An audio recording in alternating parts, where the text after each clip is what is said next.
salah satu alasan terbesar aku close mic di babak pertama katanya adalah polanya sama.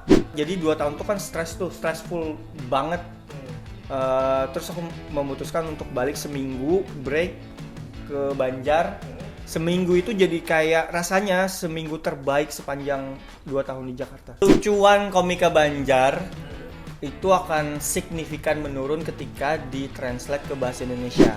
Ini tantangan di Banjarmasin salah satunya menurutku trust atau percaya penonton, rasa percayanya terhadap komedian lokal itu kayaknya belum setinggi itu.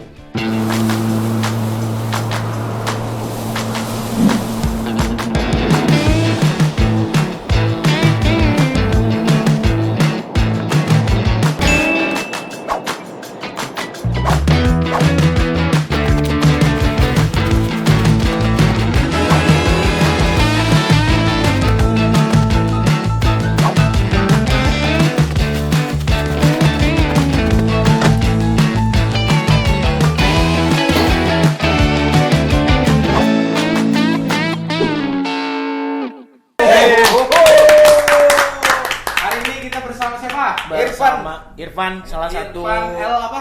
El Syami.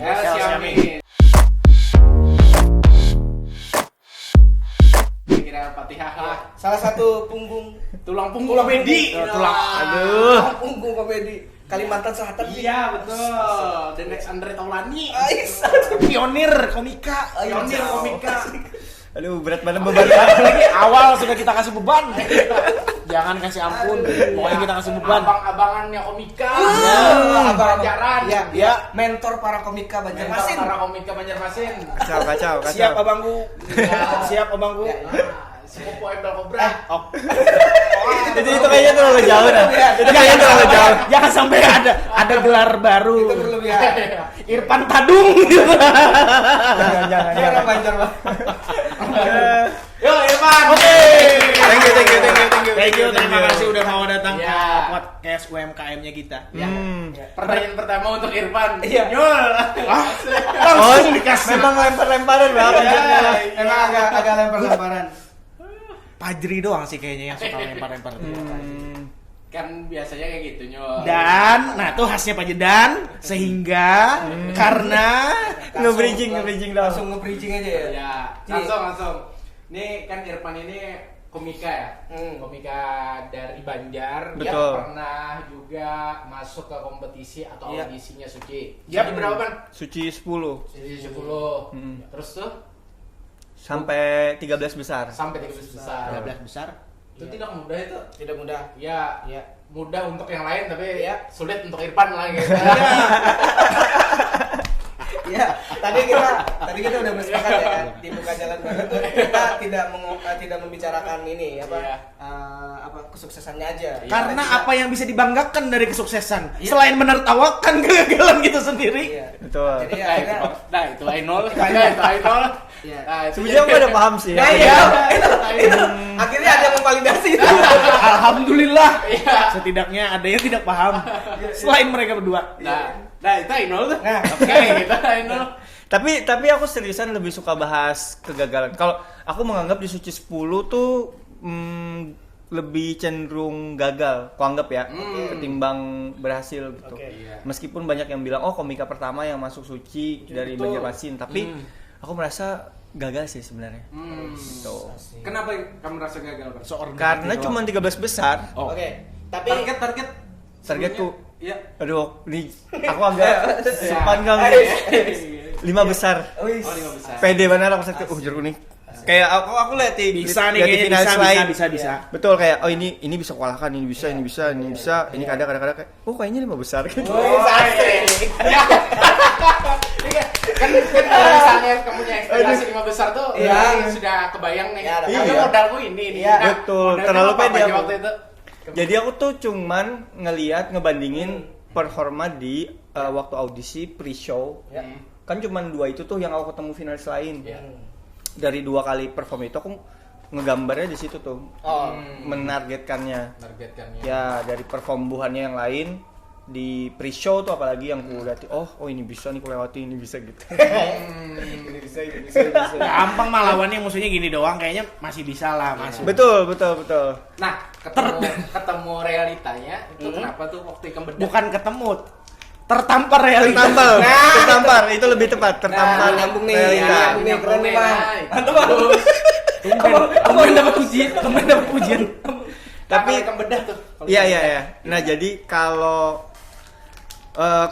aku kada tahu ini bakal dianggap denial atau ini terlalu optimis, tapi sudut pandangku kalau mau bicara sangat optimis adalah kenapa gugur di babak pertama tuh 13 besar tuh adalah karena salah strategi. Oke. Jadi kalau main teknisnya ya aku ngerasa tuh salah strategi lah pokoknya. Aku masih ada cadangan materi lain sebenarnya. Mencadangkan materi. Iya betul. Jadi sengaja. Jadi salah satu alasan terbesar aku close mic di babak pertama katanya adalah polanya sama dengan audisi dan pre-show, dengan 2 kali penampilan sebelumnya. Gitu. Polanya sama. Sebenarnya jadi dinilai aku tidak signifikan berkembang. Improve-nya nggak kelihatan. Betul. Dibanding dengan viralis lain. Gitu. Sementara kandidat yang lain itu atau peserta yang lain itu ada progresnya kelihatan ya. Iya. Lagi di penilaian biasanya daya kejut tuh satu hal yang ini juga ya. Betul. Jadi daya kejutnya udah menurun karena polanya sama. Sementara di saat itu yang kulakukan adalah aku tuh ngiranya show 1 itu terlepas dari audisi sama pre-show. Kebayang nggak? Jadi aku memang pengen mulai startnya dari sini nih. Kupikir show 1 itu kita dari nol semuanya. Supaya 5 besar gitu tadi, Bang. Iya, jadi di show 1 tuh kupikir penontonnya akan beda semua, jurinya akan kosong semua. Ternyata di show 1 masih hasil nilai lanjutan dari pre-show dan audisi gitu. Jadi aku salah. Iya. Harusnya di show 1 tuh dengan pola yang berbeda. Oke, itu satu. Dulu ada mentor nggak? Ada dan masih jadi penyesalan terbesar. Salah satu produsernya malah bilang pan kayaknya pattern kamu sama deh kalau mau kayak gitu lagi gitu. So kayak, nah ini kesalahan terbesarku. Nah, Apa nih? Jadi produsernya itu namanya Mas Parno. Mas Parno itu levelnya setara juri sebenarnya. Dia keputusannya di balik layar selevel juri. Kalau dia bilang oh ini kurang, juri akan sepakat tuh. Aku sebagai anak baru yang tidak tahu siapa-siapa, tidak ada bimbingan dan lain-lain, pikir siapa sih ini orang? Saat itu aku nggak tahu sama sekali siapa Mas Parno. Orang Banjar. Oke. Siapa? Iya. Nama Parno. Itu dia Mas Parno, sorry. Mantap Mas Parno. Seandainya yang ngasih tahu aku waktu itu adalah komik yang aku kenal, misalnya siapa gitu komik yang sudah senior, masih aku istilah kalau orang Banjar. Nurut aku, manut.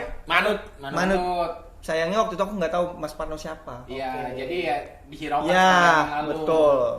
Nah, setelah itu kan langsung balik ke Banjarmasin. Kalau setahu kan enggak kan? Enggak. Nah, yang menarik jadi gimana cara akhirnya ini mulai merecovery ini. Oh, kemarin gagal dan sebagainya gimana tuh? Nggak tahu lah. Jadi kayak waktu gagal minggu itu, kalau nggak salah aku cuman break 1 minggu. Enggak ya kak. Nggak tahu.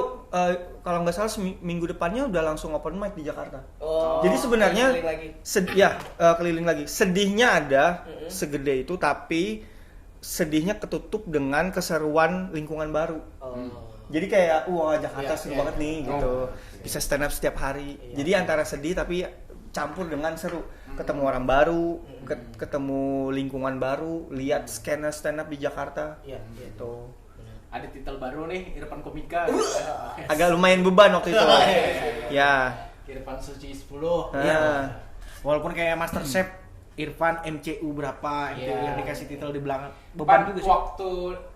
Waktu sudah memutuskan nih tetap stay di Jakarta, dan kenapa harus kembali lagi nih ke Banjar? Nah, aku stay di Jakarta tuh 2 tahun. Alasan kembalinya sebenarnya aku bahas detail di special show kemarin yang pertama. Judulnya Take It For Granted. Nah, artinya adalah ternyata setelah 2 tahun di Jakarta, aku baru menyadari ada hal-hal kecil yang dari Banjarmasin yang tidak bisa tergantikan dan aku kangen. Sesimpel itu. Oh, oke. Sesimpel itu. Tapi dibahas di Special show kemarin. satu. Nah, pemicunya yang bikin aku sadar, jadi 2 tahun tuh kan stressful banget. Terus aku memutuskan untuk balik seminggu break ke Banjar. Seminggu itu jadi kayak rasanya seminggu terbaik sepanjang 2 tahun di Jakarta. Bisa tidur cepet, slow living, Tidak stres, tidak berjibaku dengan macet-macetan gitu. tidak burnout ya. Iya, awal-awal. Nah, ini yang aku kaget. Kupikir macet Jakarta tuh biasa aja, kan banyak orang yang bahas soal keresahan dan betapa stressfulnya macet Jakarta. Awal-awal aku kayak, biasa aja nih. Biasa ya. Shock culture katanya. Betul. Shock culture katanya. Betul. Mungkin berlebihan. Pas 2 tahun, baru berasa tuh. Gitu. Jadi pas balik ke Banjar, oh ini yang namanya enak tanpa stres macet. Oh, oke. Gitu. Oke. Jadi itu alasan sebenarnya ya, Pan ya? Ya. Selain kalau tentang karir, Pan, ada perubahan kah atau memang ada rencana nih hingga harus kembali ke Banjar gitu? Sebenarnya banyak perubahan. Jadi alasan lain sebelum aku memutuskan balik ke Banjar ya, balik lagi ke Banjar gitu. Jadi waktu di tahun kedua di Jakarta, kontenku sudah mulai naik yang di segmen Wibu. Oh ya. Nah, waktu di Jakarta sambil. Itu di Jakarta, Bang? Iya, Wibu itu mulainya di Jakarta. Terus Jadi selain aku stres di Jakarta, di sisi lain kontenku Wibu sudah bisa hidup dari situ. Sudah bisa sustain dari konten Wibu. Nah, itu yang bikin aku pede. Kan pengeluaran di Jakarta lumayan gede ya. Pemasukan dari konten, kubayangkan kalau aku hidup di Banjarmasin dengan revenue segini dari konten, enak nih. Anggapannya. Betul. Kalau di Jakarta kan biasa aja ya, sesuai dengan biaya hidup Biaya kan. hidup kan.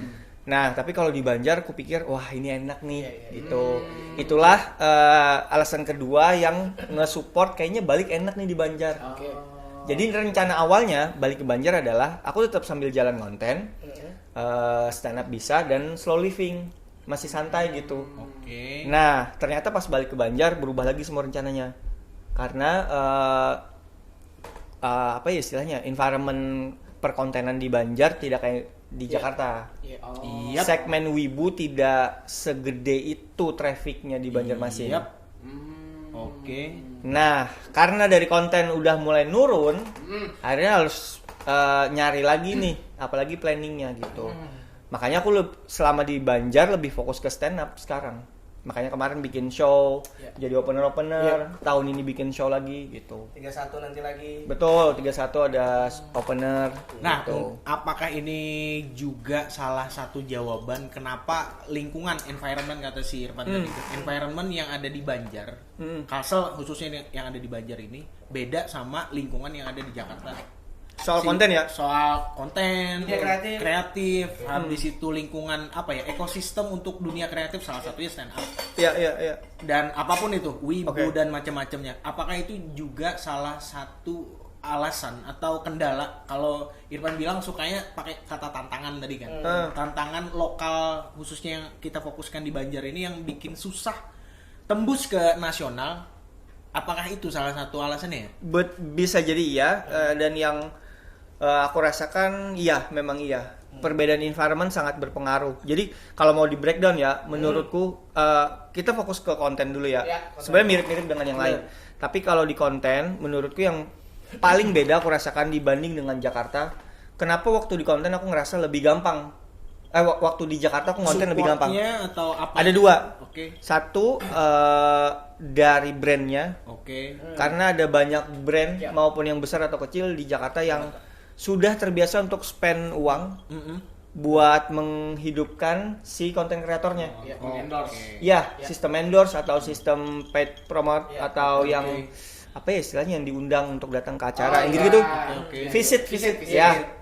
Gitu-gitu tuh lebih banyak perputaran uangnya di Jakarta.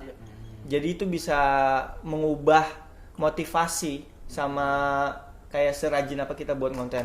Yang kedua, tidak bisa dipungkiri menurutku ya, tapi ini nggak tahu pastinya. Menurut keyakinan. Nah, ini bukan pendapat yang berbahaya. Aman kok, aman. Algoritma ngaruh.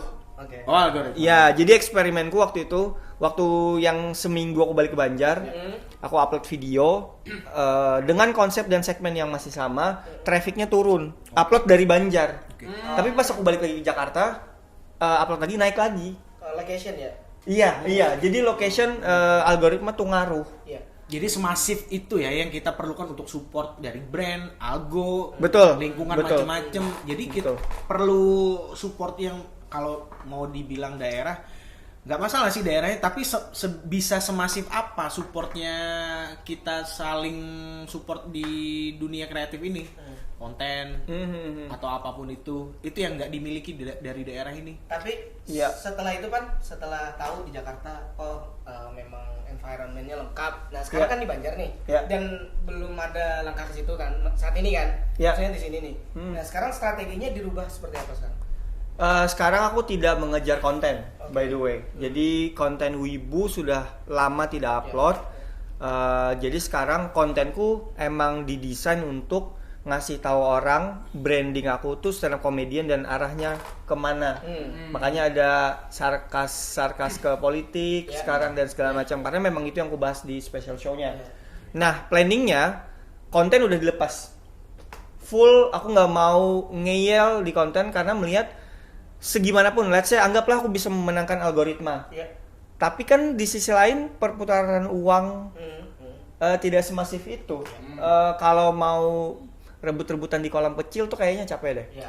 Nah, jadi yang grand planningnya adalah aku pengen ini kayak terlalu serakah sih, kayak aku pengen menguasai segmen stand up di Kalimantan. Oke. Kalimantan ya? Yes. Kalimantan. Sekarang makanya jalannya turnya Tur-tur ya. kayaknya juga aku bakal nggak tahu ya, kemarin kayaknya iya deh. Iya. Aku komik pertama dari Banjar yang tour special show-nya. Ya. Yang lain kan sebelum-sebelumnya ada cuman di Banjarmasin tuh Iya. bikin spesial. Nah, aku Sampai Pangkalambun. iya sudah 3 kota, Banjar, Palangka, Sampit gitu. Iya. Pan, ini kan kalau komika-komika Kalimantan terkhususnya misalnya kayak Samarinda ini lumayan banyak sudah nih yang Iya, juara. betul. Kalteng kan ada juga nih kayak Bel Cobra. Iya. Kalsel setahu kan belum nih. Iya. Belum ada yang namanya gede. Iya, Nah, kami ingatnya terakhir Ini emang Ian emang Kasela aja. emang kutukan atau gimana sih? Nah tuh, kita bedah Pan. Kenapa nih Pan? Jadi, karena jadi- nama terakhir yang kita kenal Ian Kasela. Ian Iya Kasela. kan, setelah itu kan Iya. hilang Iya. timbul Iya. lah gitu kan. Komedian yang kita kenal tapi bukan komika kan Iya. habis-habis di siapa namanya Bopak. Nah, Bopak, Iya, Castello, ya. Iya. Nah, Ini menurut analis aku tapi belum tentu benar. Ya, menurut Tapi Empiris nah. empiris bagi apa namanya? Kelucuan komika Banjar itu akan signifikan menurun ketika ditranslate ke bahasa Indonesia. Oh, dikonversi. Ya. Ya, dibanding dengan Kaltim sama Kalteng, kita tuh yang paling Banjar. Kalteng tuh nyampur. Ya, Aku aja stand up di Kalteng orang kada terlalu paham bahasa Banjar. Jadi harus kuah kali tuh. Ku mix antara Banjar dengan Indo. Nah, Di Kaltim apalagi, Kaltim sangat Indo bukannya. Kada yang sebanjar kita kan Banjar banget di sini. Banjar lalu. Ya, jadi ya. jadi tuh jokesnya, hal-hal lucunya sangat Banjar, terlalu nempel ke pola dan ekspresi bahasa Banjar, gitu. Cara berpikirnya, cara penyampaiannya, intonasinya. Ya, intonasi, penekanan kata. Ya. Yang tanpa ada punchline pun kadang sekedar kata itu keluar udah ketawa. Betul. Atau mungkin karena kebiasaan speed berbicaranya beda. Kalau sampai ada kan orang tuh bilang bahwa mau kenalan aja ada Iya, tuh iya. orangnya. Oh, Atau karena iya, kebiasaan kita bicara itu speednya. Ya. Ya. Kalau istilah lari itu pace-nya udah pace gila, udah cepet banget mungkin. Selain itu ada lagi lah Pan. Soal ini, kalau di kendala bahasa ya, soal ekspresi. Jadi di dunia stand up kan kita harus bisa menyampaikan emosi. Entah itu marah, entah itu malu, entah itu bangga. Nah, semua emosi itu belum tentu bisa tersampaikan ketika pakai bahasa Indonesia. Oh. Ada banyak komika Banjar yang lucu, tapi pas bahasa Indonesia kayak bukan jadi dirinya sendiri. Jadi emosinya marahnya tuh tidak tersampaikan, malunya tidak tersampaikan, gitu. Itu kendala terbesar menurutku. Karena di otaknya nge-translate kan. Iya, jadi kayak ini harusnya marah. Iya. Bahasa Banjar lancar tuh marahnya tuh. Iya. Tapi pas di bahasa Indonesia kayak, ini kayaknya bukan orang marah. Gitu. Iya. Apalagi emosi-emosi lain kayak malu itu susah banget. Untuk tetap menyampaikan rasa malu dengan bahasa Indonesia tuh susah. Gitu. Tapi fighting spiritnya ada nggak kayak di? Ada. Masih ada. Ada banget. Ini aja ada 2 kandidat komik Banjar yang ngejar audisi suci. Oh, siapa? Ada Ari sama Ayib. Oh, Sukses. Sukses, mudahan. Dari sama Ayib. Ya, ini nggak tahu tayang kapan, tapi di momen kita tag ini minggu depan kalau nggak salah mereka audisi di Jogja. Oh, oke. Gitu. Mudah-mudahan Hasil yang terbaik. Paling Gitu. enggak salah satu lah. Ya. Amin. Ya, Amin. Kalau bisa dua-duanya masuk. Mewujudkan mimpi Irfan tadi 5 besar. 5 besar. Ya, betul. Wih, keren tuh. Keren. Iya kan. Ya, Tapi minimal nanti ekspektasinya gimana, Pan? Wah, aku Kepada- belum masang ekspektasi apa-apa.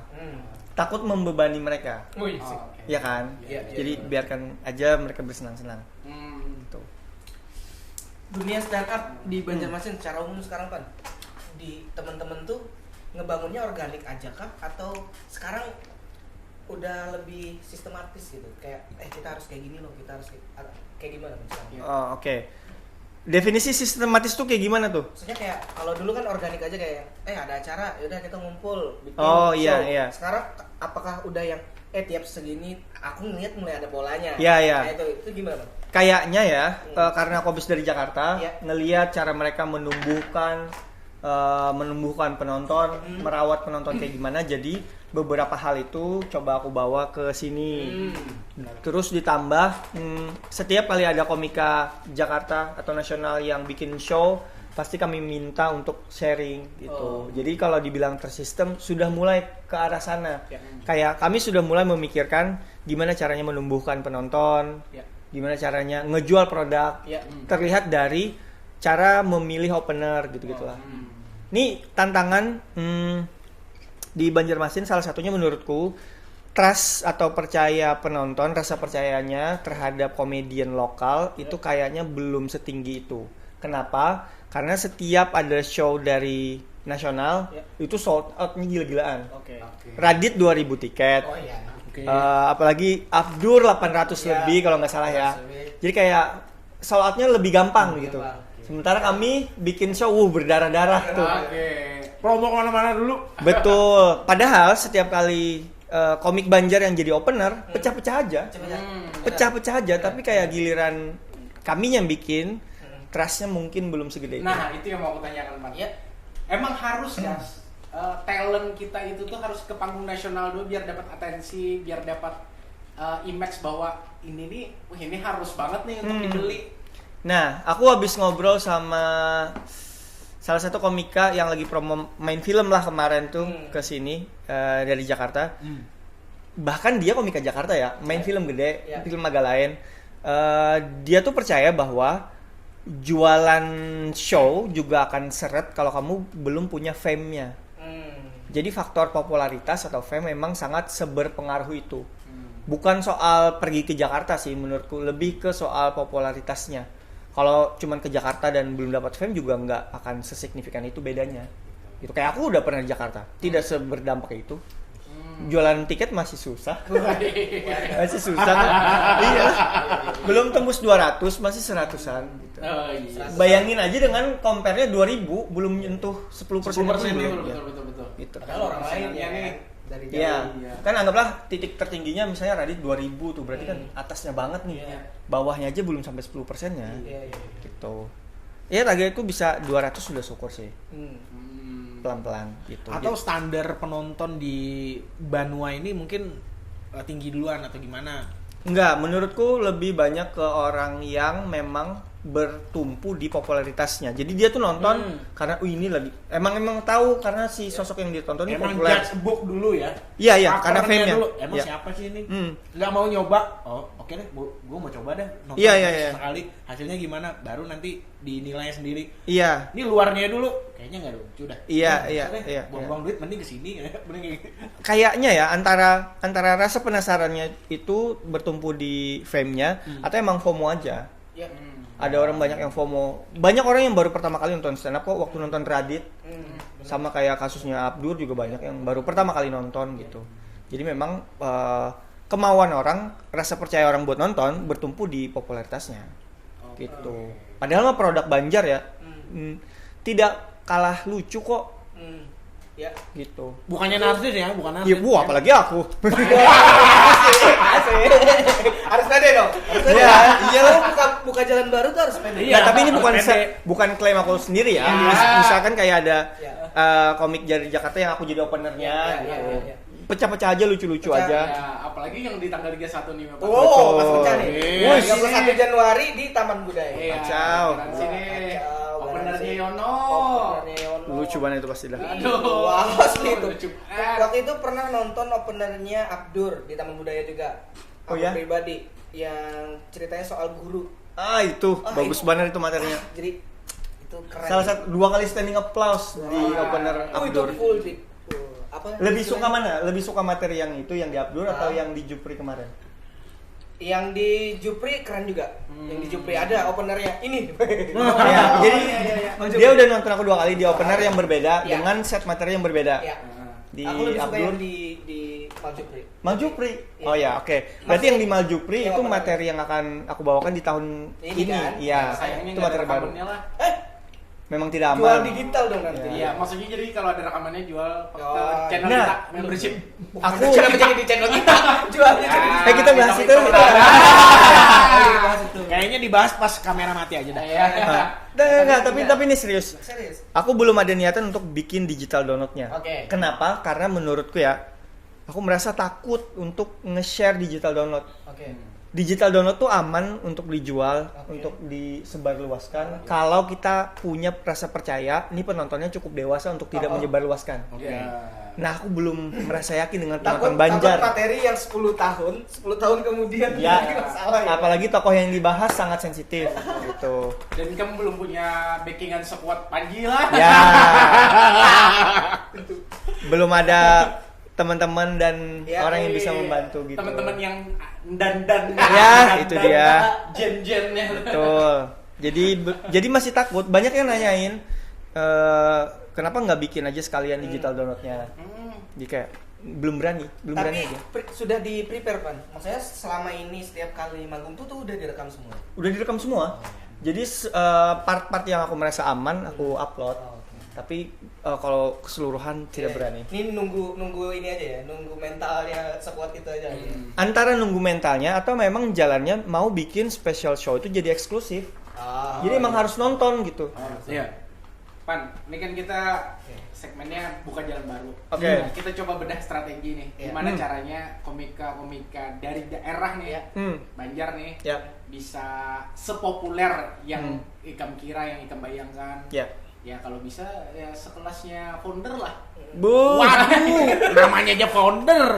Kan tergantikan. Iya, nggak kena Ya, apa-apa. minimal maksudnya di sini. Iya. Oh iya. Ya. Bagus sih, gimana kita bagus coba kita bedah? pertanyaannya. Ya. Nah, setelah yang kualami di Jakarta 2 tahun, ada pola pikir yang salah. Jadi waktu aku jadi komik di Banjar, aku ngerasa masuk Suci adalah segalanya. Oke. Pokoknya kalau masuk Suci, kamu akan auto terkenal dan jadi komik gede. Iya. Bahkan aku ingat benar, omongan tuh adalah doa. Aku ingat ngomong ke Yono, aku bilang, Yon, seru ya masuk Suci. Terus aku bilang kayak, aku happy Yon, karena masuk Suci mah keluar pertama juga nggak apa-apa, yang penting udah suci. Oh. Terus aku bilang kayak gitu.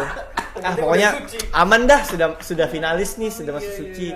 Dalam hati Yono, amin. Enggak, Yono. Ternyata. Yono tuh langsung bilang, lah enggak lah, kalau keluar pertama juga siapa yang tahu gitu. Yono tuh udah sadar karena dia udah lama di Jakarta. Nah, makanya menurutku itu yang harus dirubah dari komik Banjar. Pola pikirnya tuh Suci bukan segalanya sekarang ya. Karena ini contoh kasusnya. Pun kalau kamu udah masuk suci, perjuangannya akan masih berat. Memang suci membantu betul. Tapi tidak akan membantu selamanya. Banyak teman-teman bilang suci ngebantu masanya sampai suci selanjutnya. Suci 10. Masanya akan selesai ketika udah mulai audisi suci 11. Jadi bahkan dalam setahun itu pun misalkan atau 2 tahun belum tentu juga segede itu impactnya suci gitu. Memang membuka jalan tapi beda-beda tiap orang. Nah, yang aku alami sebagai alumni suci tapi keluar pertama, suci berdampak tapi sangat kecil. Dan yang ngebantu aku buat bertahan di Jakarta kemarin justru dari konten. Di sisi lain, ada banyak komik yang namanya kenal dan mulai dikenal orang dari konten, padahal belum suci. Contoh Irfan Gafur dari Kaltim. Namanya udah lumayan, bukan lumayan lagi, dikenal. Belum suci. Belum masuk kompetisi suci atau suca gitu, tapi dari konten. Pantas titelnya komedian. Betul. Ya. Jadi strateginya menurutku kalau mau memang tembus nasional dan pengen punya karir, kuatin di konten sebagai fondasinya. Jadi kalau udah pindah ke Jakarta untuk join suci atau apapun, itu cuman boosting. Iya, itu nge-boost tapi udah ada fondasinya, udah punya konten lah ibaratnya. Jangan dijadikan kendaraan utama. Yes. Dan di Jakarta juga enaknya, aku ngerasain semenjak dapat konten wibu ya. Setelah sudah punya segmen sendiri, bikin show yang wibu-wibuan tuh ada segmennya tersendiri. Dan komik lain lebih gampang untuk mengingat. Yang aku rasakan lebih gampang komik lain kayak Irfan yang wibu gitu. Persona itu ya. Iya, pun kayak di acara kita perlu komik wibu, cari Irfan gitu. Jadi kayak kita sudah punya diferensiasi gitu. Jadi konten sih menurutku. Kalau banyak yang bilang dulu mah personal branding, tapi kan lebih praktikalnya di konten ya. Personal branding tuh kayak terlalu blur. Konten jawabannya menurutku. Pantas nih teman-teman komik di Banjar mulai pada konten, mulai pada ngupload gitu. Sebagai awalan biar nanti nggak kaget terkenal. Betul. Iya, udah terkenal duluan maksudnya, bukan karena suci lalu terkenal enggak. Satu konten ada 2 lagi. 2 skill stand up-nya mau nggak mau. Itu yang jadi core-nya kan? Core-nya betul. Aku pun ngerasa terlalu prematur kan kemarin. Aku join belum ada berapa tahun dari pandemi langsung suci tiba-tiba. Jadi kayak memang belum sematang itu. Iya. Jadi kalau mau nembus nasional dan panjang jalannya, ya kemampuan stand up-nya ditebelin lagi, dikencengin lagi gitu. Sama yang ketiga adalah yang terjadi di aku dan sampai sekarang masih belum bisa handle, stress manajemennya kayaknya. Karena harus kuat berjibaku dengan level stres Jakarta. Harus siap nulis materi baru dalam seminggu misalkan. Jadi pressure-nya juga lebih gede di sana ya. Gila. Awalnya seru tapi lama-kelamaan anjing nggak tahan. pengen main santai. Kan ada istilah bakar materi kan. Iya, kalau sudah diupload banyak orang yang tahu. Di Jakarta mah open mic setiap hari ada. Bahkan dulu waktu aku lagi ngejar-ngejar banget, sering open mic dalam satu malam 2 tempat. Waduh, langsung pindah-pindah Iya. ya? Di open mic selesai, terima kasih langsung lanjut ke tempat selanjutnya. Awalnya seru tapi itu lama-kelamaan akan menyerang ke mental. Harus kuat gitu. Nah yang aku perhatikan dari komik-komik gede, contoh kayak Arif Brata, kontennya jalan, stand-up-nya tetap jalan, karena dia bisa memanage stresnya kayaknya ya. Kayak kita tuh aku ngeliatin komik-komik gede dan aku membayangkan kalau aku di posisi itu kayaknya aku burn out deh. Gak usah jauh-jauh, aku ngikutin Yono aja, nemenin dia syuting dan segala macam, kayak nggak kuat aku. Ebel apalagi, serem. Ebel gila lah. Serem jadwalnya. Serem gitu. jadwalnya. Kalau orangnya emang udah dari dulu. Makanya komik-komik kebanyakan kalau dikasih job stand up, kalau bisa milih mending MC aja katanya. Iya, karena pressure di stand up tuh berat, tinggi gitu. Iya. Ditelepon Pak Muhyiddin. Bapak pimpinan. Janganlah. Gitu. Jadi 3 itulah. 3 lah. Ya, konten, skill stand up, sama siap-siap dengan stress pressure-nya. Stress pressure. Iya, menarik. Nah, ada hubungannya nggak Pan sama mental orang Banjar yang tidak suka merantau? Wah. Iya kan mental kayak gitu. Maksudnya apakah ada hubungannya? Apakah Banjar ini jadi zona yang nyaman banget kan? untuk Kayak tadi alasan Irfan balik. Aduh ternyata di sini sebenarnya kayak berapa tahun di sana. Gitu. Memang banyak yang bilang suku Banjar bukan suku perantau. Iya. Oke. Sehingga mentalitas perantaunya tidak seperti suku lain. Iya. Jujur aku nggak tahu. Oke. Yang terjadi di aku pun tidak bisa digeneralisir sebagai aku perwakilan suku Banjar belum Iya, tentu. iya, Karena iya. memang akunya aja orang yang slow living gitu. Iya. Tapi dari beberapa yang aku lihat, tapi terlepas dari suku sih kayaknya ya. Iya. Terlalu general gitu kita kalau pukul rata gitu. Pukul rata. Ya, tapi aku sih belum lihat sampai sekarang ada komik Banjar yang ngototnya sengejar yang pernah aku lihat di Jakarta. Ada beberapa yang semangat dan ngejar, tapi di Jakarta lebih gila lagi. Oke. Cara mereka ngejarnya gitu sih. Jadi emang semangatnya ya. Ya, entah karena mereka udah terbiasa atau karena di sana tuh memandang stand up memang sebagai pekerjaan dan profesional, bukan sekedar hobi gitu. Iya, tapi ini karir nih. Betul. Kalau di sini kan bisa dihitung jari lah mentalitas yang menganggap stand up sebagai karir. Lebih banyak sebagai bersenang-senang dan hobi kan. Gitu. Jadi kayaknya kalau mau lebih banyak komik yang sampai sana harus ada perubahan dari cara kita memandang stand up itu apa. Menurutku sih ya. Gitu. Harus lebih serius lah. Iya. Gitu. Tapi bukan berarti aku yang paling serius ya. Iya. Langsung disclaimer. Ya, khawatir juga kan. Khawatir juga. Oh, si paling serius nih. Paling serius. Irfan sih paling serius. Serius. Sebenarnya pengen nanya soal konten sih, konten yang bakal dikerjain apa aja, cuman kayaknya durasi atau Kita close dulu. dulu. Nanti kita di Boleh, bebas, episode selanjutnya. Iya. Oh gitu. Boleh. Oke, boleh. Katanya tadi bayaran Irfan ditambah. Yang awalnya nasinya 1 bungkus jadi 2 bungkus. Atau karetnya doang ditambahin. Boleh. Oke, Ci. Tutup, Ci. Close. Iya.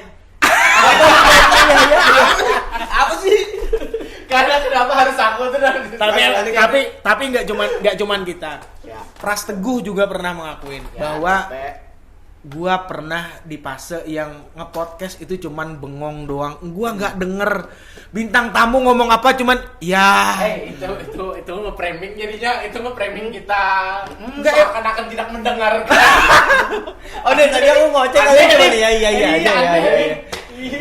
Disuruh closing. Iya. Ya. Lagi mencerna. Oke.